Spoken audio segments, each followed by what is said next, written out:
Data modelling is taking all the kind of data we collect about the city, things around transport, water usage, where people live, how they commute to work, and using that data to create forecasts of how the city might be in the future. The decisions that the public need to make in this exhibition are quite complex, and so what we thought would be quite nice is to sort of gamify it a little bit, and so they can sort of try different scenarios and then see what the outcomes may be, and then replay the whole thing and see if they can make a different London 2036. I think the idea is to understand that there's a reason why we're collecting all this data. It's not just to spy on people and snoop into their lives. It's also to help everyone design a better future for London. So we wanted to create this 1940s control room aesthetic that puts the visitor in the driving seat to make these core political decisions about the city.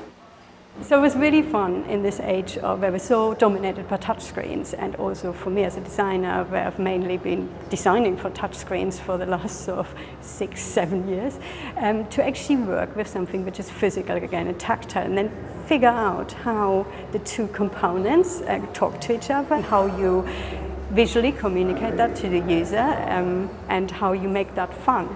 And so that was a really interesting aspect of the project and really fun to work with, and I really do hope that we get more sort of opportunities to bring the tactile analog features back into the world of design. If London population grows enormously as it's predicted to do, one of the challenges we're going to be faced by is all the water. Where are we going to get enough water from? So in this game we give you a number of choices about how you're going to address that water shortage, and then you can see the outcome of those choices. There's a lot of complex decisions that need to be made, and that choosing well in one direction may then impact on something else, and that a city itself is a massive interconnection of different systems. We're hoping that by making this an engaging and playful experience, people will learn about data modelling and go and find more about it.